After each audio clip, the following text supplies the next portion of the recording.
자, 우리가 새벽마다 지금 창세기 말씀을 같이 보고 있고요. 그 중에서도 우리는 계속 요셉의 이야기를 같이 나누고 있지요. 요셉의 이야기를 같이 나누고 있는데 그동안 같이 나누었던 이 요셉의 이야기, 이 요셉의 삶에서요. 그 삶 중에서 여러 가지 이야기가 있겠지만 우리는 그 중에서도 하나님의 섭리하심에 대해서 많이 같이 나누었었습니다. 하나님의 섭리하심에 대해서. 요셉의 삶을 들여다보고 우리가 말씀을 볼 때마다 하나님의 사역과 통치하심, 하나님의 섭리와 그 역사하심은 한치의 오차도 없다는 것을 우리가 함께 나누었었습니다. 한치의 오차도 없다. 비록 눈앞에 펼쳐지는 상황이, 우리들의 눈앞에 펼쳐지는 상황이 내 생각과는 너무나도 다를 수도 있고요. 인간의 시선으로 바라볼 때 아주 억울하고 불합리하고 불평과 불만이 쌓일 수밖에 없는 일들처럼 보일 때도 있지만 그것은 우리의 생각이지 하나님의 역사 속에서는 결국에는 가장 완벽한 타이밍이었고 가장 완벽한 방법이었음을 우리는 말씀을 통해서 계속 살펴봤습니다. 하박국 말씀에서도 이와 관련된 말씀이 있는데 여러분 하박국 2장 3절에 보면 이렇게 기록되어 있어요. 이 묵시는 정한 때가 있나니 그 종말이 속히 이르겠고 결코 거짓되지 아니하리라. 비록 더딜지라도 기다리라. 지체되지 않고 반드시 응하리라. 아멘. 하나님의 말씀이 우리의 생각에 가끔 우리가 보기에는 거짓된 것 같을 때도 있습니다. 도대체 언제 이루어지나 더딘 것처럼 느껴질 때도 있습니다. 하지만 결국 하나님의 뜻 가운데에서 그의 역사하신 가운데에서는 지체되지 않고 반드시 응하리라. 결코 더디지 않고 결코 지체되지 않는다는 거예요. 하나님의 섭리는 조금의 오차도 없이 완벽하게 일어납니다. 그렇기 때문에 오늘날 세상에서 우리가 고통과 영적인 전투에서 힘겨워할 때에 그런 세상에서 살아가고 있는 우리 성도들에게 희망을 잃지 않는 이유가 되어주는 거예요. 하나님의 일하심이. 우리 오늘 우리가 함께 봉독한 말씀을 다시 한번 살펴보면서 하나님의 섭리하심, 주님의 일하심이 얼마나 완벽한지 우리가 다시 한번 좀 나누고자 합니다. 여러분, 요셉의 전 생애를 살펴보면 그 요셉의 삶의 전환점이 되어주는 꿈을 해석하는 일들이 3번 일어납니다. 3번이요. 꿈을 해석하는 일. 자, 첫 번째 어떤 해석이었습니까? 그 요셉의 형제들이 꾼 꿈을 해석하는 거죠. 두 번째는요, 보디발의 집에서 살다가 누명을 쓰고 옥에 갇혔을 때에 옥에 갇혀서 술 맡은 관원장과 떡 굽는 관원장의 꿈을 해석해 줬던 일이죠. 그리고 세 번째 꿈을 해석해 주는 일이 생기는데 누구의 꿈이냐? 바로의 꿈을 해석해 주는 일이 생깁니다. 자, 오늘 본문이요. 그 세 번째 꿈이었던 바로의 꿈 이야기가 이제 시작되는 부분이에요. 바로의 꿈 이야기가. 우리 오늘 본문 1절 말씀 다시 한번 같이 봉독해 보실까요? 1절 말씀 봉독해 보겠습니다. 만 2년 후에 바로가 꿈을 꾼즉 자기가 나일 강가에 서 있는데. 자, 오늘 말씀을 시작하면서 뭐라고 시작하냐 하면 만 2년 후에라고 이야기하면서 시작해요. 시점을 이야기하고 있는 거죠. 자, 그럼 무슨 일로부터 2년 후냐? 무슨 일로부터? 요셉이 감옥에서 술 맡은 관원장, 떡 굽는 관원장, 그들의 꿈을 해석해 주고 난 다음 2년이에요. 그 다음 2년이에요. 우리가 어제 새벽 본문에서 좀 살펴봤었는데 요셉이 술 맡은 관원장, 이 사람의 꿈을 해석해주고 그에게 부탁했었습니다. 당신 이렇게 복직하는 꿈을 꾸셨네요. 내가 그걸 다 해석해준 다음에 당신이 자신의 자리로 돌아가면 나를 좀 기억해 주세요. 내가 지금 좀 옥살이 하고 있지만 이게 내 죄 때문이 아니라 내가 좀 억울하게 하고 있거든요. 그러니까 바로에게 좀 이야기해 주시고 이 옥살이에서만이라도 내가 벗어날 수 있도록 나를 좀 기억해 주셨으면 좋겠습니다. 그러면서 어제 요셉이 부탁했는데 근데 이 관원장이 실제로 요셉이 해석해 준 대로 자기의 자리로 돌아가잖아요. 이 술 맡은 관원장이 자기의 자리로 복직된단 말이에요. 근데 복직되자마자 이 요셉을요, 자기한테 그렇게 꿈을 해석해 주고 도움을 주었던 이 요셉을 싹 잊어버립니다. 싹 잊어버렸잖아요. 어제 본문 40장 23절 말씀에 뭐라 그랬냐면 술 맡은 관원장이 요셉을 기억하지 못하고 그를 잊었더라 이렇게 얘기해요. 요셉을 기억하지 못하고 그를 잊었더라. 그러니까 지금 이 일이 있은 지, 술 맡은 관원장의 꿈을 해석해 준 이 일이 있은 지 만 2년의 세월이 지나갔단 말이에요. 그러면 요셉은요, 이 2년 동안 무슨 생각을 했겠습니까? 어떤 생각이 들었겠습니까? 아니, 내가 꿈도 다 해석해주고, 그렇게 도와주고, 그렇게 잘해주고, 나를 기억해달라고 부탁까지 했는데, 이 사람이 다 이루고 나니까, 아니, 나가자마자 이렇게 나를 잊어버릴 수가 있나? 하루 이틀도 아니고 한 달, 두 달도 아니고 지금 2년이라는 세월이 지나는 동안 어떻게 나를 한번 생각을 안 할 수가 있나? 이게 사람이라면 고마운 줄 알고 한번 찾아올 법도 한데 그냥 싹이죠? 이거 정말 너무하는구만. 이렇게 생각할 수 있지 않겠어요, 여러분? 보통 사람이라면, 일반적이라면 이런 생각을 갖는 게 상식이에요. 보통 사람이라면 당연히 이런 생각이 그 마음 가운데 들 겁니다.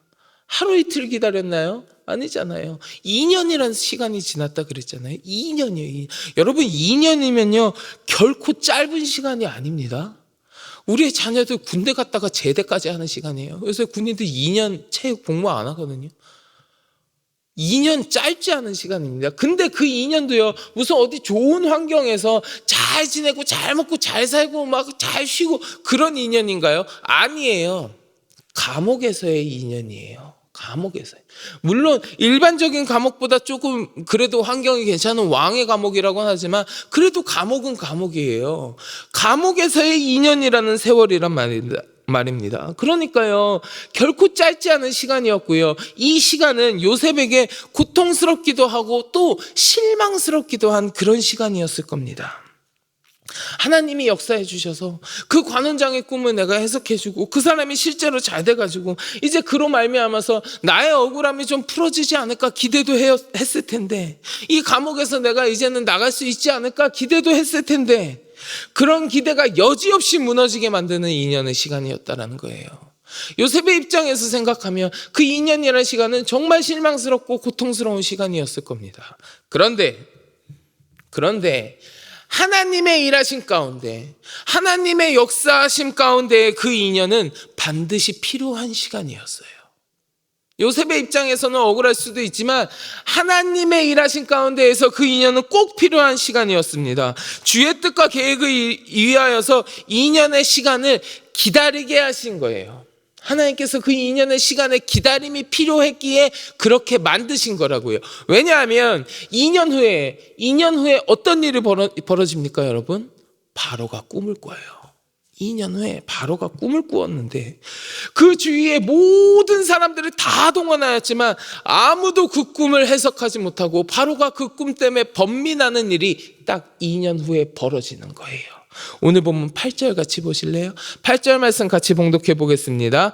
아침에 그의 마음이 번민하여 사람을 보내어 애굽의 점술가와 현인들을 모두 불러 그들에게 그의 꿈을 말하였으나 그것을 바로에게 해석하는 자가 없었더라. 아멘. 하나님의 일하심이요, 주님의 일하심이 정말 놀랍다라는 것을 다시금 느낍니다. 이 본문을 통해서요. 2년의 시간이 요셉에게는 참으로 답답한 시간이었을 수도 있지만 그 2년이 지나고 난 이때가 가장 완벽한 때라는 거예요.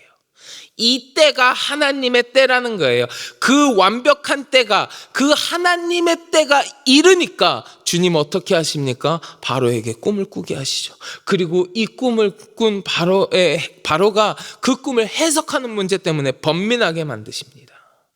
우리가 방금 봉독한 이 8절 말씀에서 인간의 나약함, 인간의 생각이 얼마나 나약하고 인간의 능력의 한계가 얼마나 명확한지도 드러납니다. 바로가 누구예요, 여러분? 바로가 당대 최고의 권력자예요. 애굽의 왕이란 말이에요. 자기가 원하는 건 무엇이든지 가질 수 있는 사람이고요. 자기가 하고 싶은 건 뭐든지 할 수 있는 사람이에요. 그 누구도 막을 수 없는 최고의 권력자입니다. 왕이에요, 왕. 정점에 올라서 있는 사람입니다. 그럼 바로가요, 자신의 꿈을 해석하기 위해서 애굽에 있는 모든 점술가와 현인들을 불러 모았다고 했어요.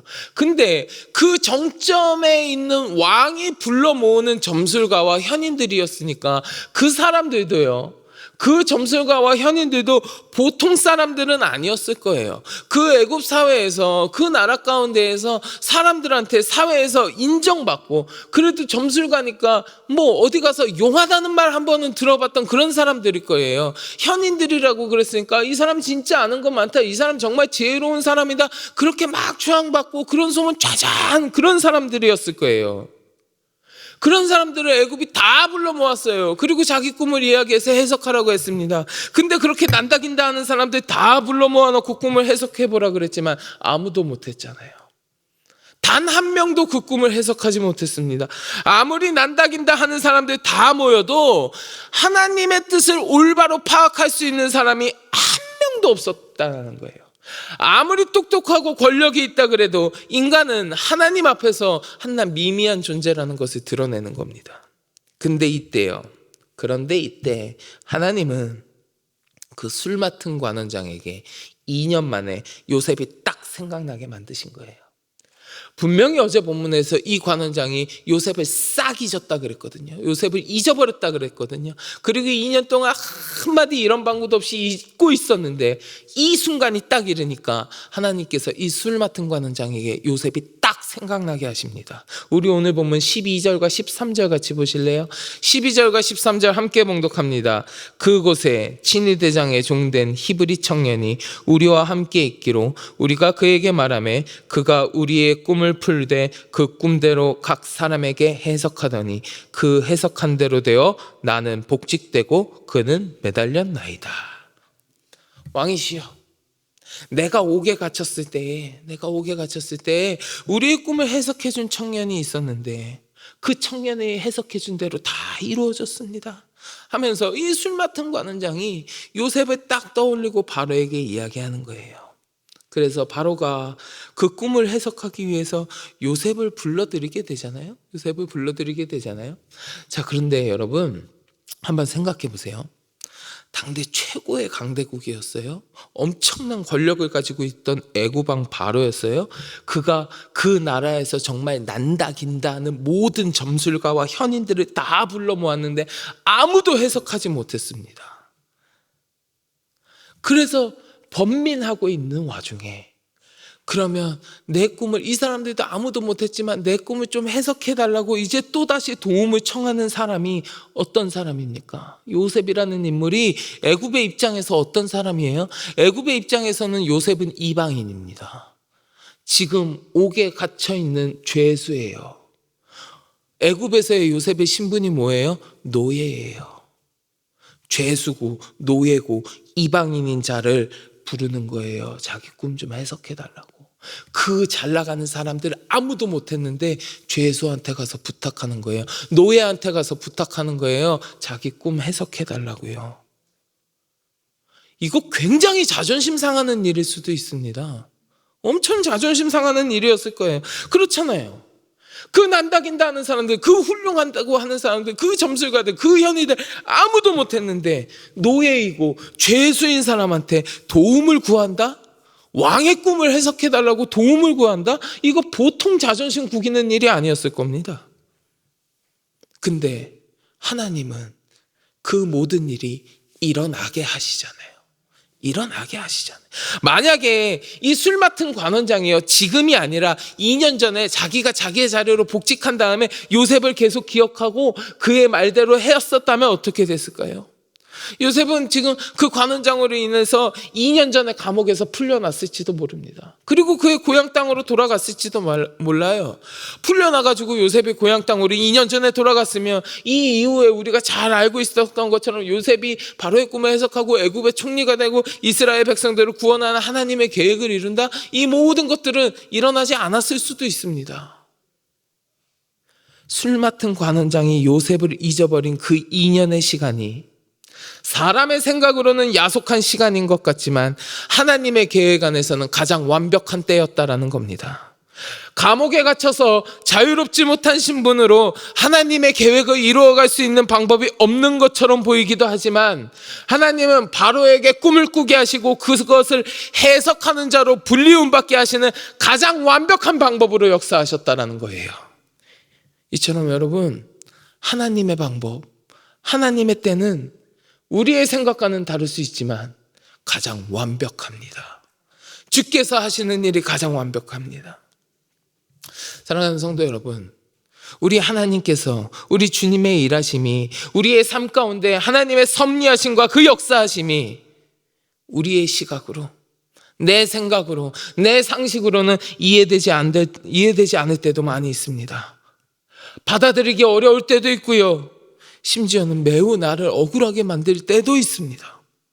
그러나 그러한 순간이라고 할지라도 나의 생각과 내 상식에 따라 판단하기보다는 우리 하나님의 섭리하심을, 그 하나님의 일하심이 완벽하다는 것을 우리가 믿고 기다리고 인내하는 믿음의 백성들이 되었으면 좋겠습니다. 고린도전서 1장 25절을 보면요, 이렇게 이야기해요. 하나님의 어리석음이 사람보다 지혜롭고 하나님의 약하심이 사람보다 강하니라. 아멘. 내 생각이 잘못된 것 같고 우리의 시선으로 바라보기에 불합리한 것 같을지라도 결국에는 하나님이 하시는 것이 옳습니다. 그냥 옳은 것이 아니라 하나님이 하시는 것이 가장 완벽합니다. 그 방법도 완벽하고 그 때조차도 완벽합니다. 나는 깨닫지 못할 수 있지만 우리 하나님은 가장 완벽하게 역사하고 계세요. 내 눈앞에 펼쳐지는 일들을 바라보면서 이 일들을 진행하시는 하나님께서 가장 완벽하게 지금 하고 계시구나라는 것을, 그런 믿음을 우리가 갖고 주의 뜻에 순종하며 도리어 주님의 행하심을 기대하면서 우리가 나아가야 될 줄 믿습니다. 바라기는 이 자리에 함께 하시는 모든 성도 여러분, 여러분들의 삶 가운데 이루어지는 모든 일은, 우리들의 삶 가운데 이루어지는 모든 일은요, 우리 하나님께서 가장 완벽하게 주님의 계획을 이루어 가고 계시는 섭리하심이에요. 비록 내 생각과는 다를지 모르지만 불평하고 불만하기보다는 우리 주님을 내가 더욱 의지하면서 내 삶 가운데 완벽하게 역사하시는 우리 주님의 일하심을 신뢰하고, 그러함으로 말미암아 결국에는 우리들의 삶의 가장 완벽한 하나님의 계획이 완성되어지는, 그 계획이 완성되어지는 거룩한 삶이 여러분들의 삶이 되시기를 주님의 이름으로 간절히 축원합니다. 우리 같이 기도하겠습니다. 하나님, 내 생각에는 이해되지 않을 때도 있고, 하나님, 나는 너무나 억울하고 불합리한 것처럼 여겨질 때도 있지만, 그러나 그 모든 것이 가장 완벽하게 일하고 계시는 하나님의 섭리이심을 내가 믿고 고백합니다. 아버지 하나님, 그 주님을 내가 더욱더 의지하게 하시고 신뢰하게 하여 주시옵소서. 아버지 하나님의 일하심을 기대하며 나아갈 때에 하나님, 결국에는 내 삶 가운데 가장 완벽하게 주님의 뜻을 이루어가고 완성해 나가는 거룩한 삶이 나의 삶이 되어질 수 있도록 주여 함께하여 주시옵소서. 우리 같이 기도하시고 마음속에 간절한 기도의 제목을 놓고 함께 기도하겠습니다. 우리 주여 삼창하고 같이 기도합니다. 주여